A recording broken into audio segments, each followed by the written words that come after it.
Halo, Celebes People, kita berjumpa lagi dengan Coach Samsudin Umar. Anda tahu Coach Samsudin Umar adalah pelatih yang pernah membawa PSM 2 kali juara di tingkat nasional, dan Samsudin Umar juga pernah menjadi asisten pelatih tim nasional Indonesia. Tentu menjadi narasumber yang menarik untuk kita berbincang tentang pertandingan Piala Dunia yang akan berlangsung tidak dalam beberapa hitungan jam lagi. Selamat datang di studio kita, Pak Sam. Ya, terima kasih atas undangannya. Pak Sam, ini pasti akan menarik sekali. Iya. Dan saya tahu Coach Samsudin Umar itu sangat mengikuti perkembangan sepak bola dunia maupun PSM ya, juga timnas ya. Nah, kira-kira seberapa menarik ini Piala Dunia kali ini? Ya, saya terima kasih diundang dengan Celebes ini. Ada satu hal yang menarik dari Piala Dunia ke Piala Dunia, dan kali ini kelihatan sekali bahwa pertandingan yang akan dilaksanakan pada tahun ini itu akan diberikan semacam satu tontonan yang sangat menarik, dan orang pencinta dan pemerhati sepak bola itu sangat menantikan. Apa itu? Artinya gini, Piala Dunia ini, setiap Piala Dunia itu ada momen-momen yang kita tunggu. Ya, betul. Jadi seperti kita lihat bahwa kali ini sepak bola ini sudah menjadi tontonan, Ya. sudah menjadi semacam satu hiburan dan semacam Entertainment. ya. Karena sepak bola ini semua sangat menarik. Oleh karena itu, dengan Ya, 48 tim dan 104 pertandingan, kemudian pemain-pemain semua ini adalah pemain-pemain pilihan semua. ya. Dan semua yang ikut di Piala Dunia ini adalah tim-tim yang melalui suatu kualifikasi yang sangat ketat, Ya. sehingga dia bisa masuk ke sini. Lolos ke putaran final. Oleh karena itu saya lihat mulai dari sponsor, penonton, ke televisi apa semua sangat antusias Ya. untuk bagaimana memberikan kenyamanan kepada seluruh penonton. Ya. Kemudian untuk pemerhati sepak bola ini, dan ini menjadi tontonan yang sangat menarik, itu ada momen-momen yang ditunggu, ya Oke. kan? Karena semua pemain terbaik hadir di sini. Ya. Nah, itu satu. Yang kedua, pelatih-pelatih yang punya kualitas dan yang sangat dinantikan di semua negara, ini juga muncul juga semua. Kemudian bagaimana gaya permainan, bagaimana strategi pelatih, dan bagaimana momen-momen tertentu yang kita akan tunggu di sini, sehingga ini sangat menarik. Kemudian yang seperti saya singgung tadi, ada pemain-pemain bintang yang akan muncul di sini. Ya. Saya terus terang Pak Andi, saya tunggu momennya ini bagaimana bisa ketemu dua manusia langka ini di sepak bola, Ya. yaitu Messi dan Ronaldo, itu bisa ketemu. Dan Argentina, kelihatannya di pool ini dia akan ketemu di perempat final. perempat final ya. Nah, itu kalau itu muncul, itu kita akan melihat satu Dua bintang. dua bintang Gokil. yang mungkin sampai kapan itu sudah susah kita dapat yang seperti itu. Bertemunya antara Messi dan Ronaldo. Yang kedua, kita tunggu juga siapa di antara dua bintang ini yang kemungkinan nanti akan tampil lagi di Piala Dunia yang akan datang. Oke. Nah, karena kita tahu bahwa Messi ini umurnya 38, sementara Ronaldo 41. Nah, secara ilmu kesehatan dan kekuatan ini kan sudah tidak memungkinkan ini kalau 4 tahun akan datang lagi kan. Tapi kita lihat juga masih optimis juga karena Ronaldo sampai sekarang dengan umur 41 dia menjadi top skor di Liga Arab sini. Jadi ini sangat Jadi anomali ya, ya anomali dari kebiasaan. Nah, kemudian FIFA juga dalam memberikan semacam satu tontonan bahwa pertandingan sepak bola itu 2 kali 45 itu harus betul-betul efektif dan tidak boleh ada yang dipotong-potong, sehingga dengan aturan-aturan ini banyak sekali yang akan berubah. Nah, itu karena apa? Penonton mau diberikan semacam satu tontonan dan kenyamanan dalam hal bagaimana mengefektifkan 2 kali 45 menit 45, ya. ya. Oke. Jadi itu tujuannya regulasi-regulasi. Iya, itu. regulasi-regulasi seperti ini sehingga kita tidak lihat lagi akan ada yang drama-drama terguling-guling lama ya, tapi itu kan penonton juga menunggu drama-drama seperti itu. Oh iya. Ya kan? Kan itu menarik juga itu. Nah, seperti kalau ada offside apa sekarang, kalau ada offside kalau tidak terjadi satu kemulut untuk jadi gol itu kan tetap jalan sekarang itu. Iya. Ya, tidak boleh ditahan. Kemudian kalau dia masih di offside tapi penjagawan dapat, dia masih bisa main, itu tetap jalan. Tapi kalau terjadi semacam satu gol itu akan diangkat bahwa dia offside. Nah, ini kan sangat menarik sekali ini. Misalnya ada larangan menutup mulutnya kalau lagi protes misalnya, itu gimana itu? Ya itu semacam satu kan bahwa kan itu sebetulnya untuk menghindari jangan ada rasisme ya. Iya. Tetapi apakah orang bisa mengerti kalau tidak, itu kan semacam satu etika juga dalam hal Etika, bagaimana. Nah, ini kan orang berbicara harus terbuka mulutnya harus ya. terbuka dan harus fair dalam hal bagaimana menyikapi. Sehingga dengan demikian makanya biasa ada wasit dengan pemain, misalnya terjadi dialog atau pertanyaan, kadangkala kita tidak tahu apa yang dia ini kan, tapi kalau dilihat dari gesturnya apa semua, itu kan bisa memberikan semacam indikasi bahwa ini berdialog dan bertanya kenapa saya sampai free kick, kenapa ini. Ya. Sehingga etikanya ada di dalam Ya. kan. Nah, Ada diskusi ya, bukan sekedar protes. Bukan protes. Ya. Nah, kan biasanya kan ada pemain yang bertanya kepada wasit, wasit juga biasa dengan spontan juga, kamu melawan wasit, itulah biasa terjadi semacam satu kejadian-kejadian yang kita tidak inginkan. Nah, kali ini di Piala Dunia ini betul-betul diberikan semacam satu tontonan yang sangat menarik dan efektif dalam hal bagaimana menggunakan waktu. Ya. Apalagi misalnya bola dikasih chip ya, di-charge dulu baru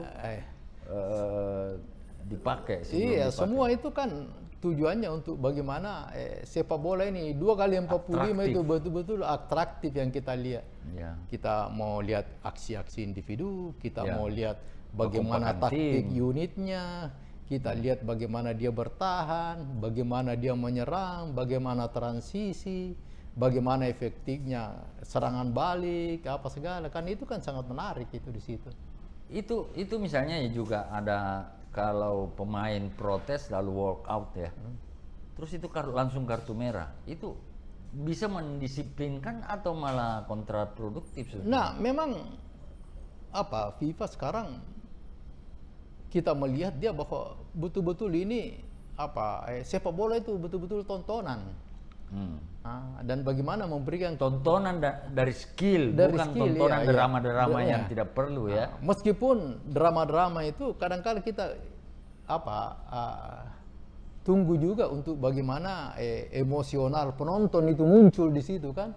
Yang terkadang kalau di rumah kan kadang-kadang dia berdiri di depan TV kalau misalnya ada yang guling-guling dalam lapangan apa semua, itu kan semua drama itu. Tapi kali ini mau betul-betul itu pertandingan 2 kali 45 ini betul-betul efektif dan memang secara aturan itu betul-betul dijalankan. Iya, karena misalnya juga ada aturan itu mundur untuk lemparan ke dalam itu kan. Itu kan hanya 5 detik gitu. Iya, tapi makanya apa ya? Sekarang saya lihat itu Bisa nggak dilakukan itu 5 detik? itu bisa saja itu kan. Nah, Jadi ini kan begitu- biasa disiapkan handuk dia itu kan memakan memakan waktu waktu. itu ya. Nah itu kan Nggak ada lagi ulur-ulur ada lagi waktu ya. ulur-ulur waktu. Kemudian kalau ada pergantian pemain harusnya sudah diganti, dia masih jalan pelan keluar itu sudah tidak ada lagi. Kan kebiasaan juga itu. Memang kalau kita sering lihat ya, termasuk di timnas saya lihat berkurang nih, tapi di liga masih sering. Ada yang menarik. Kalau kiper itu, yang menarik apa? Silakan. Yang menarik itu saya lihat ketika under 19, 19 tahun melawan Vietnam. Ya, Nah, saya selama 2 kali 45 saya ikuti, hanya satu yang dapat kartu kuning. ya. Kartu kuning itu pun juga bukan karena Sengaja. memang anak. Iya, ya. Nah, itu satu poin yang kita dapatkan dari tim nasional. Ya. Kemudian yang kedua, terkadang Vietnam itu dalam hal bagaimana merusak konsentrasi tim dan pemain itu kadang-kala dilakukan pressure, permainan keras apa semua. Nah ini kan kebalik, pada menit ke 90 sekian lagi 2 menit terakhir bahkan pemain Vietnam yang Ya, menyerang. membuat kesalahan sehingga terjadi penalti. Itulah Penalti. kita menang 2-1. Nah hal-hal begini, etika-etika dalam bermain seperti ini yang kita harus tanamkan. Jadi jangan hanya melihat skillnya, Ya. tapi bagaimana disiplinnya, Fairnya, bagaimana fair play-nya. fair play-nya, Ya. bagaimana etikanya. Betul. Sehingga dalam hal bagaimana kalah bola, menang bola, sudah kelihatan itu pemain bahwa dia memang punya tupoksi yang memang sudah ditetapkan oleh pelatih. Kiper juga misalnya itu kan ada hanya boleh memegang bola 8 detik ya. Iya. Ya memang dulu kan sepak bola itu masih bisa back pass. Dari tengah ke belakang langsung dia tangkap. Sekarang kan sudah tidak. Tidak. Nah, kemudian sekarang lagi tidak bisa lagi kalau dia dapat bola dia buang badannya lagi ke bawah, dia peluk gitu ini itu sudah tidak bisa. Jadi harus betul-betul bola ini bergulir terus di dalam. Dan misalnya juga itu di apa namanya? Pergantian pemain benar-benar diefektifkan ya. Iya, karena ada kan rata-rata pemain itu apa membunuh waktu Nah, karena lagi berapa menit biasa ada pergantian pemain, pelan-pelan keluar.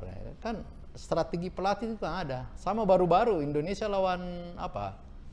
Yang terakhir ini, yang masuk Beckham. Oh,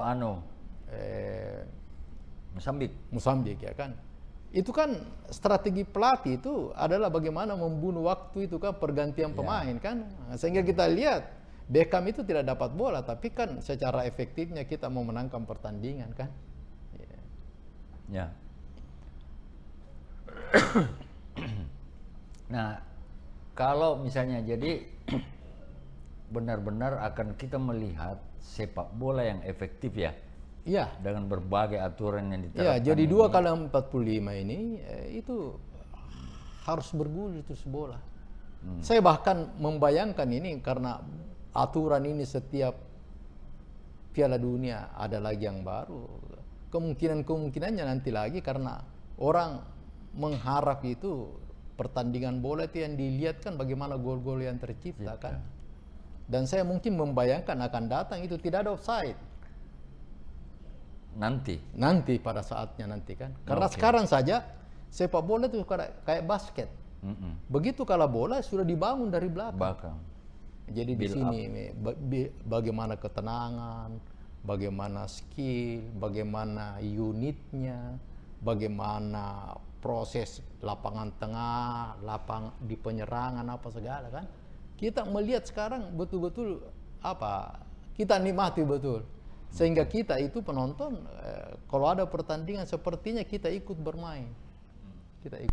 Sehingga iramanya itu betul-betul diciptakan. Nah, siapa yang Pak Sam jagokan? Saya kalau melihat sejarah ini kan, meskipun ada pendatang baru ini ya, Ya, yang mungkin akan terjadi kejutan di sini. Bisa terjadi. Ya, bisa terjadi ya. Nah, Ya. tetapi kalau dilihat pengalaman-pengalaman ini seperti Jerman sudah 3 kali 4 kali di juara. Oke. Nah, kemudian Brasil, Brasil, nah, kemudian Argentina. Argentina. Ya kan, kalau kita lihat sejarah-sejarahnya ini kan, saya mungkin bukan ini, kebetulan saya melihat baru kali ini itu Brasil mengambil pelatih dari luar. Brasil. Dia akan ambil Ancelotti. Ya. Nah, dia ambil itu berarti Brasil ini mau berubah. Ada perubahan. Ada perubahan. Ya, ya, ya, ya. Yang tadinya Brasil itu adalah yang memang secara fanatisme dan filosofinya itu bonito Ya. Nah, dia bermain kalau kau cetak 5 saya cetak 6. Ya. Nah, ini kan kelihatannya agak berubah. Dia sudah melihat bahwa sepak bola itu adalah ilmu. Sepak bola adalah ilmu. Ya. Oleh karena itu dia coba ambil pelatih dari luar untuk bagaimana menyatukan pemain-pemainnya ini. Ya. Kemudian pemain-pemainnya ini yang main di Eropa, yang main di mana-mana, itu semua pemain bintang.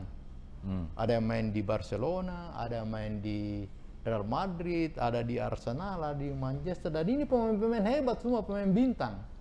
Nah, untuk menyatukan ini, pasti dia cari orang yang biasa, yang mampu untuk bagaimana meramu ini.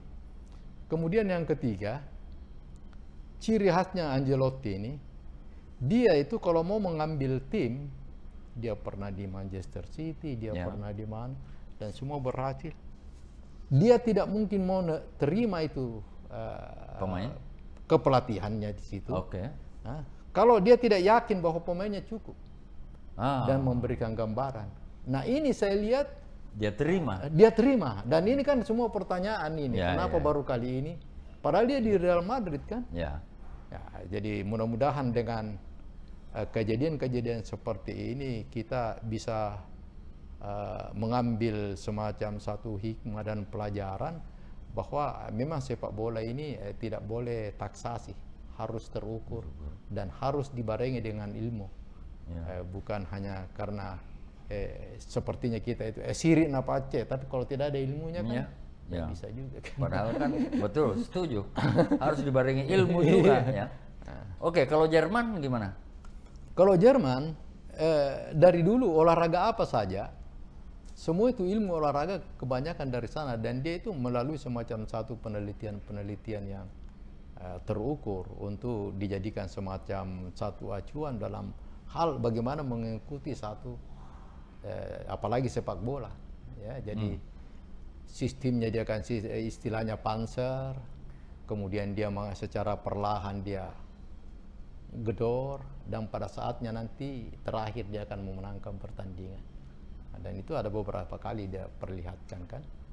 Kalau Argentina? Kalau Argentina, saya melihat satu-satunya tim yang mungkin di bawah penyisihan tidak pernah kalah. Argentina. Argentina. Oke. Dan dia punya produktivitas golnya juga cukup ini. Nah, itu satu. Yang kedua, pemainnya tidak terlalu banyak berubah. Dan bahkan ada tambahan materinya, kan? materi pemainnya. Oke. Nah, yang ketiga, pelatihnya juga masih tidak berubah juga dan masih. Sehingga dengan demikian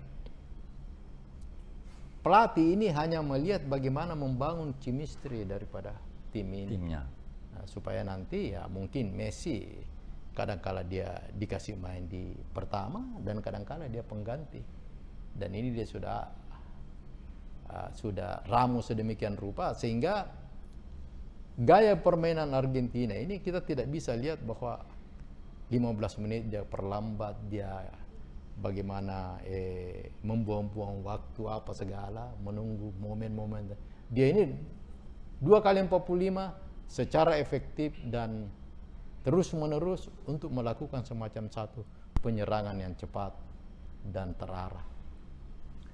Ada ekonom yang 3 kali memprediksi juara selalu tepat dengan hitung-hitungan statistik dalam segala macam, sampai urusan teknis, materi pemain apa segala macam dia teliti, memprediksi bahwa yang akan juara adalah Belanda. Di final ketemu Argentina. Iya. Kira-kira bagaimana menurut Pak Sam prediksi itu? Nah, ini Anda kan- mencermati Belanda bagaimana ini kan, perjalanannya sampai sampai apa? ke final ini sekarang? Belanda kan itu yang biasa kita dengar bahwa dia mau lakukan total football. Ya. Nah, kalau dia masih memakai total football yang seperti dia anut, tapi mungkin yang memprediksi itu karena dia ini orang ekonom, Ya. dia ukur secara detail. Ya. Dulu Belanda itu bermain dengan gaya total football yang dia haramkan bola itu kalau ke samping, ke belakang. Yang dia tahu bagaimana menyerang dan ke depan. Itu kan tidak pernah juara. Mungkin sekali ini akan berubah itu dengan analisanya. Analisa itu. Sehingga dia memberikan semacam satu gambaran dan prediksi bahwa akan ketemu Argentina dengan Belanda. Nah, tapi kira-kira menurut Pak Sam dengan analisis itu dengan Argentina bagaimana? Kalau Argentina ini Ibaratnya Argentina ketemu Belanda. ya kalau saya masih di Argentina. Argentina. Karena Argentina ini ibarat satu komponen yang memang sudah menyatu sedemikian rupa kan, dan ada semacam satu filosofi bagaimana dia bermain. Karena saya lihat juga ini pelatihnya juga ini memang dia meramu sedemikian rupa sehingga pemain-pemain yang masuk juga itu bukanlah hanya tambal sulam, bukan, tapi memang dia sudah prediksi bahwa ini yang akan cocok dengan si A, si B, si C. Feeling kita, feeling Pak Sam atau analisa Pak Sam, bagaimana dengan analisa itu? Atau ada prediksi lain yang Pak Sam amati? Misalnya berhasil kah atau berhasil apakah lawan apakah di final misalnya? Iya, makanya saya katakan tadi bahwa sepak bola itu adalah ilmu. Ilmu itu akan berubah dan dinamis. Ya. Kapan kita terpaku dengan gaya dan masa lalu, itu pasti kita akan ketinggalan. Ya. Oleh karena itu, sekarang bagaimana orang menyerang secara efektif itu dengan sentuhan berapa sampai di garis 16. Ya. Kemudian bagaimana orang bermain di satu sisi di mana dia tidak lakukan semacam satu permainan kalau tidak overload di situ. Artinya kalau dia tidak cukup di situ, dia pasti akan mainkan dulu. Tetapi kapan di satu kotak akan sama dia punya jumlah, maka tim itu akan memainkan bolanya. Nah, makanya kita lihat sekarang bahwa sepak bola itu bukan lagi yang 110 lapangannya, lebarnya 60 sampai 65, tetapi sepak bola itu sisa 30 meter. Di mana pressure, di mana memainkan bola, bagaimana skill, bagaimana menjaga bola itu supaya tetap dalam permainannya. Nah, ini kan satu hal yang sangat kita hati-hati, karena kapan ada pemain yang tidak beretika di sini, dia akan melakukan kesalahan-kesalahan yang mengakibatkan terjadi free kick, dan biasanya free kick itu yang mengakibatkan terjadi gol. Oke. Nah, kalau saya itu kan fans fanatik. Saya tidak tahu kenapa saya dari dulu itu, dari Piala Dunia 78 itu, saya tetap selalu favorit saya itu Jerman gitu. Mau kalah mau menang, pokoknya saya Jerman gitu. Karena saya suka gaya bermainnya, Pak Sam ya. Disiplin, powerful ya, beretika, beretika gitu. Nah, kalau Pak Sam berhasil ya? Saya kali ini tidak tahu ya. Kebetulan saya memang senang lihat gaya mainnya Brasil ya. Atau ada kaitannya dengan Pak Sam dulu belajar di kepelatihan? Saya memang pernah ke Brasil, tapi sepak bola setelah kita pelajari memang berkembang ini terus. Jauh lebih maju ya. Dulu Brasil itu dengan gaya Bona Bonito, Ya. yang dia menganggap bahwa sepak bola itu adalah seni. Kalau kau cetak 5, saya akan cetak 6 itu kan. Kalau kita cetak lawan cetak 5, baru kita mau cetak 6 bola, padahal waktu sudah kepepet, itu kan ketinggalan kita ini. Nah, dan yang selanjutnya saya lihat juga sepak bola ini betul-betul berseni. Betul-betul berseni, karena dalam hal bagaimana menjaga orang saja orang berseni. Ya. Apalagi yang terima bola. Tidak boleh orang secara sporadis datang untuk bagaimana merebut bola. Kalau kau tidak punya skill dan punya etika yang baik dalam hal bagaimana memainkan bola, pasti akan ketinggalan. Ya, saya kira menarik memang ini, karena selain ada 48 tim, sekian banyak 104 pertandingan, lalu begitu banyak aturan yang berubah, sehingga dan yang Pak Andi ya, saya yang kasihan ini, yang saya begini pelatih kan ini kan berpikir bagaimana adu strategi, ya, bagaimana menganalisa semua lawan, bagaimana cara mainnya, bagaimana gaya bertahannya, bagaimana cara transisinya, bagaimana cara build up-nya dari belakang. Kemudian bagaimana secara kualitas individu. Tapi pelatih juga punya tambahan ini, karena ini pertandingan ini di 3 negara. 3 negara. Ada di Kanada, ada di Meksiko, ada di Amerika. Ya. Jadi banyak hal-hal yang bisa mempengaruhi yang kita tidak bisa prediksi dan datang secara tiba-tiba. Misalnya cuaca ya yang kan? berubah. Yang berubah kan. Itu satu. Kedua, saya hanya biasa lihat di daerah Amerika di sana itu kan biasa ada kebakaran hutan, bencana, apa segala kan. Ya, yang ketiga masalah keamanan, apalagi ya kan. Di sana ada banyak isu perang, ada mafia apa segala kan. Ini kan bisa terjadi saja kan, hal-hal yang mengganggu konsentrasi pelatih dan pemain. Dan mudah-mudahan ini tidak terjadi, tidak ada gangguan. Sehingga dengan demikian kita ini pencinta bola dan pemerhati bola berharap sepak bola ini menjadikan semacam satu alat pemersatu dan kebanggaan, punya harga diri. Dan kita beretika di sini, karena kalau kapan sepak bolanya bagus, Pak Sam, itu pastilah akan menjadi tontonan yang menarik ini, sangat dan menarik. Selalu kita tunggu setiap 4 tahun sekali. 4 tahun sekali. Tapi sayangnya sekali kita belum bisa lolos ya. Timnas kita ini belum juga. Apa ya Pak? Saya kira kualitas timnas tentu meningkat ya Pak. Cuman kan lawan kita juga meningkat, sehingga kita belum bisa lolos. Nah, kira-kira menurut Pak Sam, analisisnya bagaimana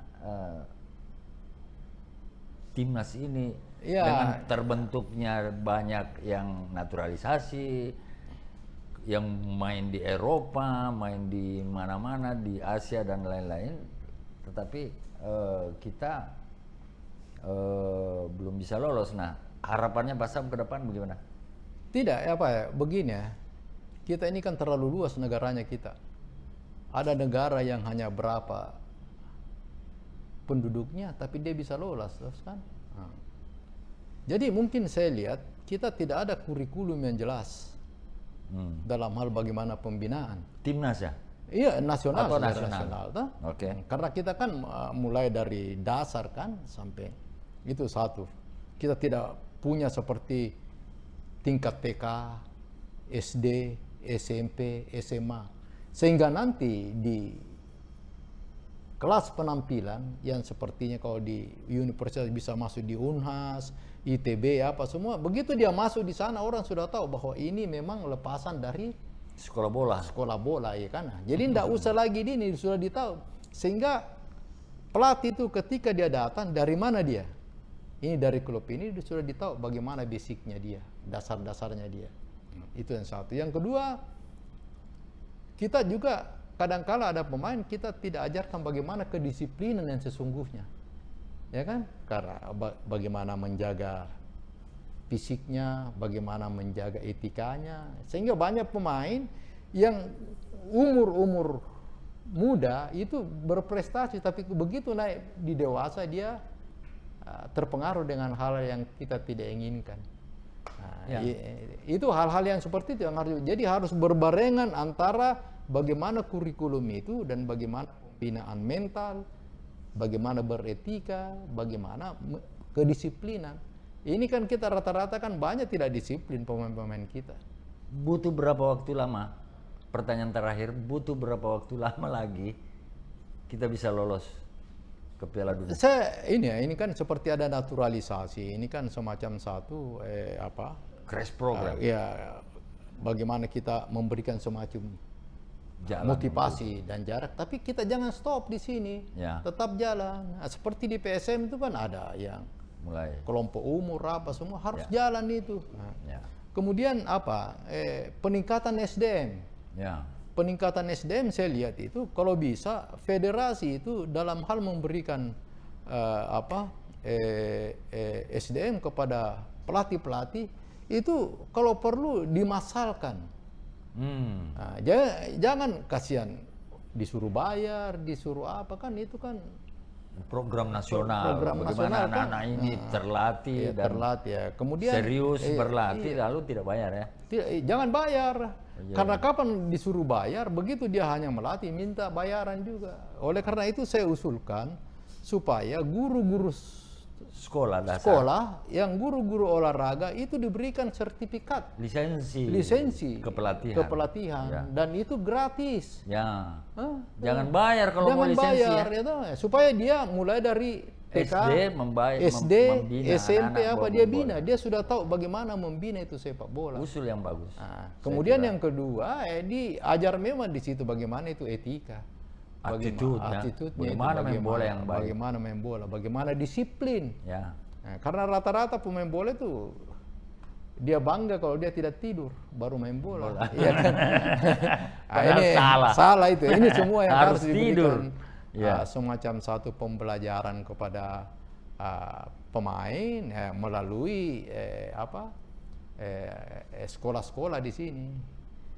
Kemudian kayak di universitas itu karena di situ di golden age-nya di situ harus betul-betul di Amerika kan rata-rata basketnya bagus, tapi setiap universitas ada lapangan basketnya itu, ya kan, dan ada pembinaannya di situ.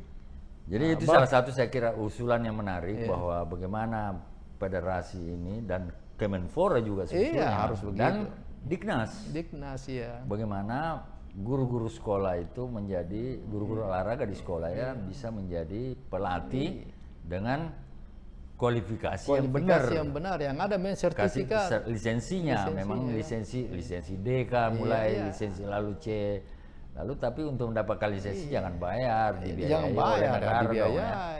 Itu baru program yang kemudian pelatih-pelatih ini dia sekolah pasti latar belakang pendidikannya bagus.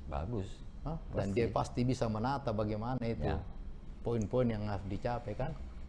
Betul. Saya kira pemikiran yang benar untuk bagaimana menuju sepak bola nasional. Lama sekali kita tidak ikut Piala Dunia, sudah macam-macam dilakukan. Baik, Pak Sam, terima kasih. Kita akan menonton, kita akan begadang. Mudah-mudahan kita sehat. Stay. Kita juga ini karena mau menonton pasti kurang tidur kita harus jaga kondisi. Jaga kondisi supaya bisa mengikuti pertandingan dengan baik. Menonton bagus, tapi kan ini salah satu tantangannya karena jam kerja ini. Dan jam tidur. Kerja dan jam tidur. Jadi memang tantangannya banyak, tetapi saya kira ini akan menjadi hiburan bagi masyarakat kita ya. Pak Sam, terima kasih banyak perbincangan kita sore ini. Saya juga terima kasih bisa menjadi inspirasi, memberi gambaran kepada Celebes People tentang bagaimana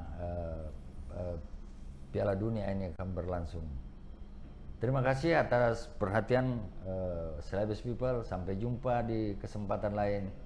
Assalamualaikum warahmatullahi wabarakatuh. Terima kasih Pak. Wassalam ya. Sehat selalu Pak. Ya.